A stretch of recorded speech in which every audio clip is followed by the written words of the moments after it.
Magandang gabi po mga kaibigan. So meron po tayong natanggap na panel gauge. So ngayong araw po nito. Ngayon po ay araw ng Lunes, February 10, 2025. So okay. So shoutout po kay Boss Edwin Pineda. So from Dinalupian, Bataan. So mga taga Bataan, maraming salamat po sa inyo at marami na rin po tayong mga customer dyan. So ito po ay panel gauge po ng Innova. Okay. Ayan. So, ang issue po nito ay blinking po yung T-belt niya. Tapos ayaw nang gumana po ng mga RPM, temperature, kilometers, pati po yung LCD niya. So, ayaw na rin po gumana. But then, after mga ilang minuto or ilang oras, yun, babalik na po siya. Pero yun nga lang, habang tumatagal din po yung pagbalik niya sa pag-function niya. Pero yun nga po, hanggang dumating na po yung point na talagang hindi na po talaga gagana siya. Okay, yan. So, ito po mga kaibigan, papalitan po natin ito pag pinaship natin. Ito po yung gagamitin natin. Kasi baka mamaya madaganan siya. So, ito po, tibay po ito. Para kung madaganan man siya, at least safe po. Okay, so tingnan po muna natin. So wala naman po any damage, no? Physical damage. So buksan po natin siya para ma-inspect lang po muna natin. Okay, so ito po ay papalitan na rin po natin ng LED kasi yung LED dito medyo malabo na rin po. Yung mga ganitong katatagal. So ang ice blue po yung ating napiling kulay para dito kasi yun po yung mas popular na ngayon, mas maganda. At medyo mas latest na po siya. Okay, so ayan. Lagyan natin dito. So, ito po mga kaibigan, kung halimbawa tatanggalin nyo or gusto nyo linisin, make sure lang po lalagay nyo ng marking yan, no? Para at least pag binalik po ninyo, alam nyo po kung saan siya dapat nakatapat. Eh, since ako po naman ay sanay na, kaya hindi ko na po lagyan yan. Yan naman po ay para sigurado lang po. At hindi mahirapan kayo pag-aalay. Okay. So yan. Buksan natin ito, no?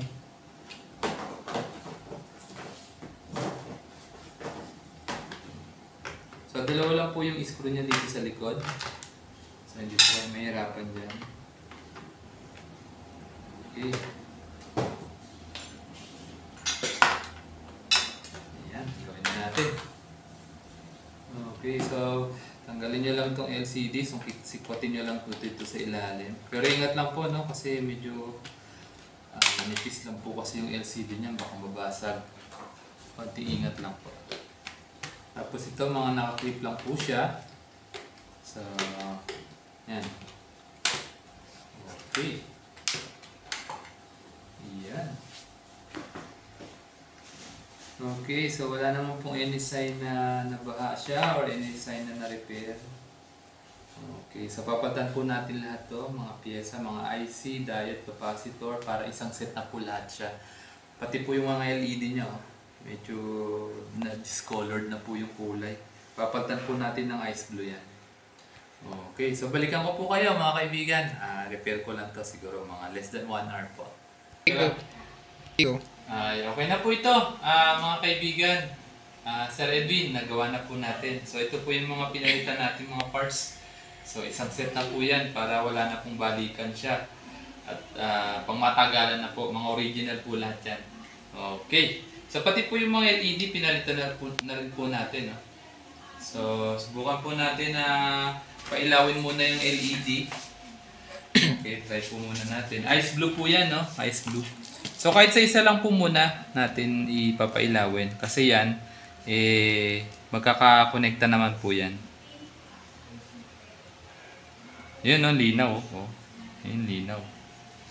Yan. Yan, lahat naman po umiilaw na. Okay, ganda po yan. Tapos, kakabit na po natin siya dito sa lalagyan. Pero bago po natin siya ilagay dito sa base niya, linisin po muna natin, no, mga kaibigan, para sigurado po na mawala yung mga alikabok. Kasi hindi naman po ito lilinis. Lalo na kapag sa sasakyan,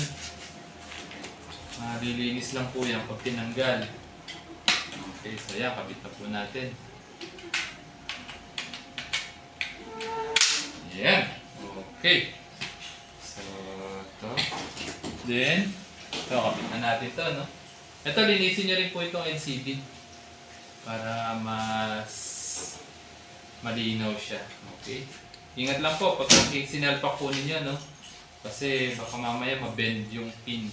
Kaya mabasag yung LCD nyo. Yan. Okay. Then, ito po, kabit na po natin yung plastic cover niya. Pag kinabit po natin to, mga kaibigan, linisin nyo po muna mabuti. Okay, kasi para at least mawala na rin yung, ayan, tawag dito, yung alikabok na dumikit. Ganda, ano na siya, oh. Nagiging, malinis na siya. Ayan. Okay. Ayan, oh. Ganda na. Bago na. Ayan. Tapos ito, linisin nyo rin ito kasi may mga alikabok po yung nakadikit. Okay. Ayan, kabit na natin. Okay. Ayan, tapos yung needle. Kabit na natin yung needle. So yung mga magdi-DIY nga pala nito, pag nilinis nyo, baka matanggal nyo yung palatandaan dyan, yung marking. So iwasan nyo lang. Para madali nyo malaman kung saan nyo itatapat. Okay. Ayan. Okay na to. Ito. Yan. Okay na rin. Tapos ito. Yung malaking needle dito sa gitna. Mahaba. Huwag nyo masyadong kabaon, no? Kasi baka mamaya sumayad dito. Medyo alalay lang. Pag napasobra yung baon ninyo at sumayad, iangat nyo lang po ulit. Yan. Okay. Yan. Hop, yun, sumayad. Iangat nyo lang siya ng kaunti. Yan. Okay.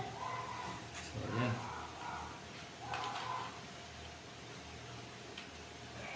Ayan, okay. Good. Good na. Yan, wala na nasayad. Yan nga pala, after nyo maikabit, igagalaw-galawin nyo hanggang dulo. Baka mamaya may sumasayad eh. Yan. Okay, ito. Yan, wala na. Tapos ito, yan. Linisin nyo lang po ito, no? Para magmukhang bago. Yan. Okay.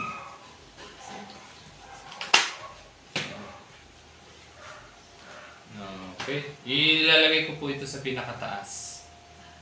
Para mamaya, pag nag-calibrate, bababa po yan.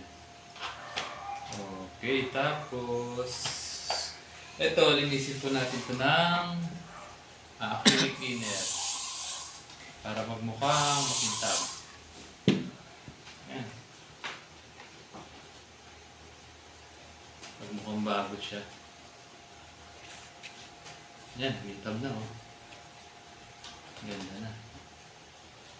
Mahal po ito pag bumili po kayo sa mga kasa, nasa 20k plus po yan. Kaya, at yung odometer po ninyo, magbaback to zero po yan. Ayan, okay.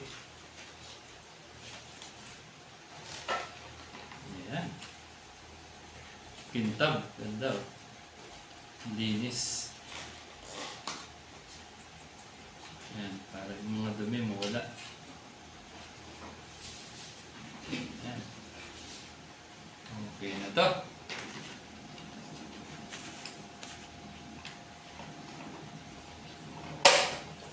Yan. Okay, so pause ko lang muna saglit yung video. Lalagyan ko lang po muna ng antena para sa supply. Yan, okay na po ito mga kaibigan. So, susuplayan na po natin. So, initially po, lahat po ng mga needle niya nasa taas. Okay?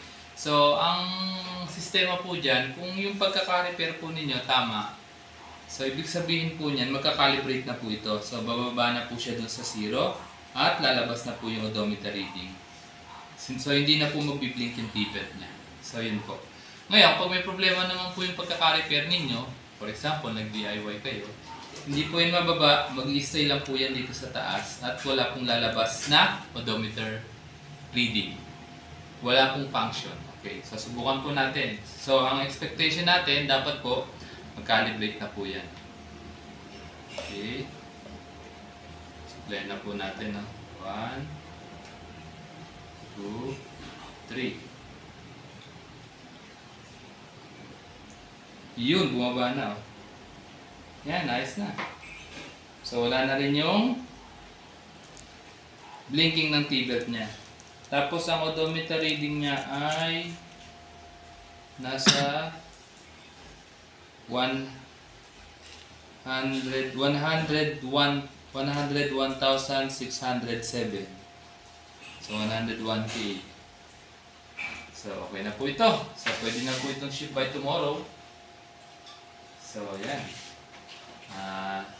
Sir Edwin, so from Bataan, maraming salamat po sa inyong tiwala. So, pwede na po ito bukas.